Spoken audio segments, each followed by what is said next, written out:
El Señor les bendiga. Bueno, estamos aquí como cada día para compartir un pensamiento de la palabra del Señor. Y el día de hoy tomamos el texto que se encuentra en Primera de Corintios, capítulo 2. Primera de Corintios, capítulo 2.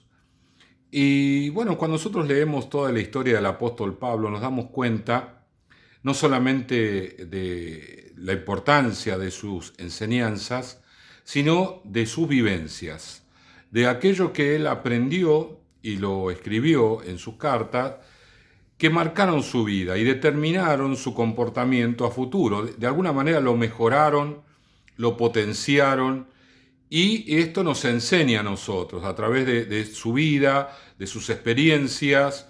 Nosotros abrimos nuestros ojos y nuestros oídos y también modificamos nuestro comportamiento, nuestros pensamientos, debido a la experiencia vivida por el apóstol. En el capítulo 2 de Primera de Corintios, de los primeros versículos vamos a leer, dice: así que, hermanos, cuando fui a vosotros para anunciaros el testimonio de Dios, no fui con excelencia de palabras o de sabiduría. Me propuse no saber entre vosotros cosa alguna, sino a Jesucristo y a este crucificado. Y estuve entre vosotros con debilidad y mucho temor y temblor. Y ni mi palabra, ni mi predicación fue con palabras persuasivas de humana sabiduría, sino con demostración del Espíritu y de poder, para que vuestra fe no esté fundada en la sabiduría de los hombres, sino en el poder de Dios. Esta palabra que comparte el apóstol es el resultado de una experiencia negativa de él. Antes de ir a Corinto, que era una ciudad importante, portuaria, era una ciudad muy pecadora, porque, Corinto era una ciudad con una fuerte impronta sexual, había muchísimas prostitutas que vivían de eso, y todos los mercaderes que bajaban con sus barcos al puerto de Corinto, hacían uso de los servicios de estas mujeres. Así que la ciudad era una ciudad altamente contaminada por el pecado sexual. Y antes de llegar a Corinto, él estuvo en Atenas, la capital de todo, del pensamiento, de la filosofía, la capital del humanismo. Y claro, él en su momento, cuando llega allí a Atenas, piensa humanamente que él tenía que predicarle un mensaje a la altura de ellos. Había un lugar que se llamaba el Areópago, donde toda persona, todo filósofo que tenía un pensamiento nuevo, iba allí y lo exponía.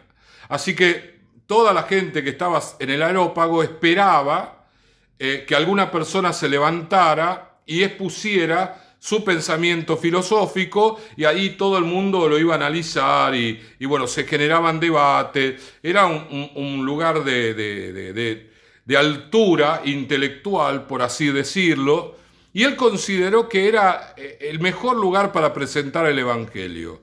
Fue allí y lo hizo, tuvo un mensaje con una altura impresionante. Cuando leemos ese mensaje en el libro de los Hechos, realmente es un mensaje muy superador en cuanto a la manera de expresarlo, a la manera de transmitirlo, los conceptos, ¿sí? El punto, ¿no? Él habla del Dios no conocido, porque los griegos, los atenienses, tenían una imagen del Dios no conocido. Pensaban, hay un Dios que no conocemos, hay tantos dioses que algunos por ahí no los llegamos a conocer, entonces por la duda hacemos una estatua al Dios no conocido. Entendiendo esto, Pablo se aferró a esto y les presentó al Dios que no conocían, a Jesucristo. Pero cuando termina su exposición, insisto, una exposición con mucha altura intelectual, él habla de la resurrección de los muertos. Cuando los que estaban allí escuchan acerca de la resurrección de los muertos, se empezaron a burlar y se fueron. Casi ninguno, solo un pequeño grupo, lo siguió a Pablo en ese lugar. Y esto le generó a Pablo una insatisfacción muy grande. Le hizo replantear a él su manera de presentar el Evangelio.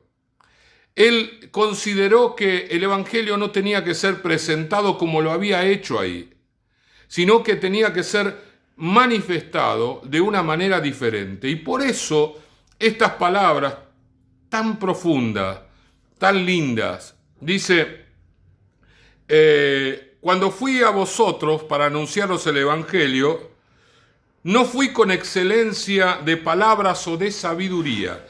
Ahí vemos que él rechazó ese modelo, rechazó esa forma de predicar la palabra.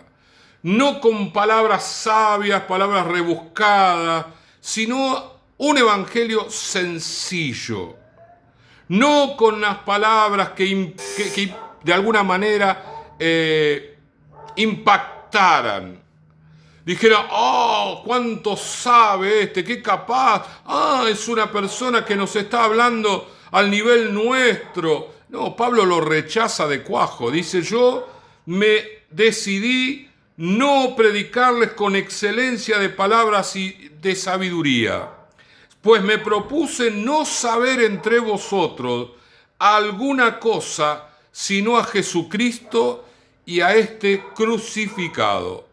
Es decir, él de alguna manera llevó su mensaje a dos temas puntuales y de ahí no se iba a mover, a Jesucristo y a este crucificado. Él iba a hablar de la persona de Jesús, del amor de Jesús, de los milagros y de la cruz de Jesús. Y nada más. Y esto es justamente lo que nosotros tenemos que repensar. ¿Cuál es el mensaje que transmitimos? Pues muchas veces nosotros predicamos un mensaje social. No, mirá, vení a la iglesia, los hermanos son buena gente. Ese es el mensaje que predicamos.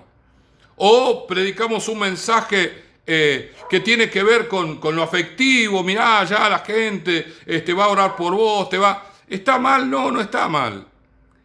Pero nosotros tenemos que tomarnos de la experiencia del apóstol para predicar el Evangelio como debe ser predicado. El apóstol reconoce que él fracasó en Atenas. Si bien algunos se convirtieron, pero él lo tomó como un fracaso y replanteó todo. Y entonces fue a Corinto, y en Corinto predicó de otra manera, y a partir de allí el mensaje de Pablo tuvo otras características, tuvo otra forma.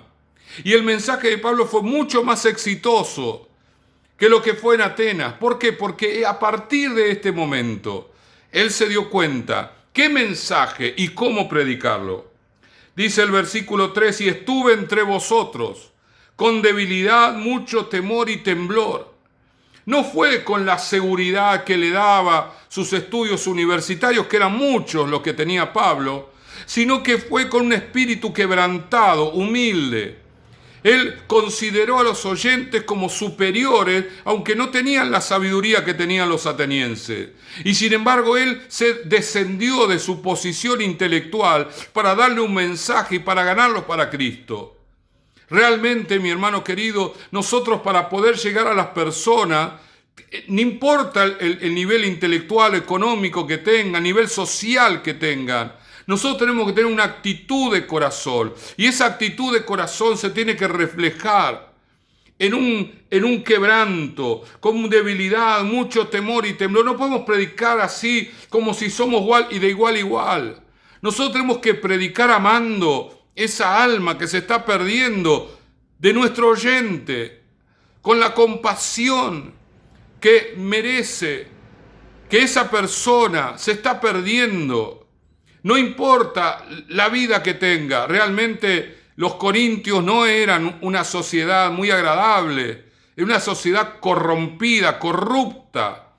Sin embargo, Pablo levantó una gran iglesia en ese lugar.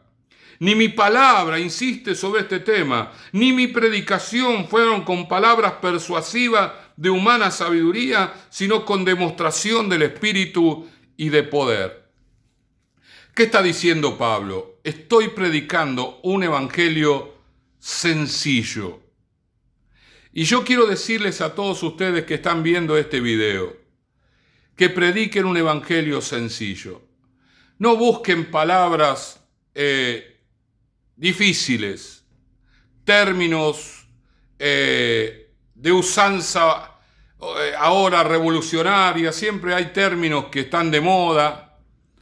Prediquen un evangelio sencillo, hablen un evangelio de amor, cuenten las historias de Jesús, nárrenlas, cuenten una historia como si le estuvieran contando a un niño antes de acostarse a dormir en la noche. Transmitan un mensaje con esa sencillez, que el Espíritu Santo se va a encargar de todo lo demás. Pero sean personas llenas del Espíritu Santo, porque al Evangelio sencillo hay que acompañarlo con la unción del Espíritu de Dios. No podemos transmitir un mensaje sin la unción y el respaldo. Algunos dirán, pero pastor, hay mucha gente que predica sin unción. Bueno, es verdad, pero nosotros tenemos la Biblia como regla de fe y conducta. Y la Biblia me dice a mí, a través de los escritos de Pablo, que yo tengo que predicar un evangelio de poder, sencillo y de poder. Lo que suceda en la práctica no me concierne, ni debe ser un modelo para mí. Mi modelo siempre, en exclusiva, será y es la palabra del Señor. Oramos. Padre amado, gracias te damos en este día, te alabamos y te bendecimos, te damos a ti toda la gloria, la honra y la alabanza. Gracias, Señor, por todo lo que dice tu palabra, porque en ella nos miramos, es como un espejo para nosotros y modificamos nuestro patrón de conducta, nuestros pensamientos, nuestra manera de ver las cosas. Señor, ayúdanos a ser sencillos y ayúdanos a vivir una vida bajo la unción de tu Espíritu. Y de esta manera prediquemos el mensaje que este mundo necesita. Gracias te damos en el nombre de Jesús. Amén, amén y amén. El Señor les bendiga.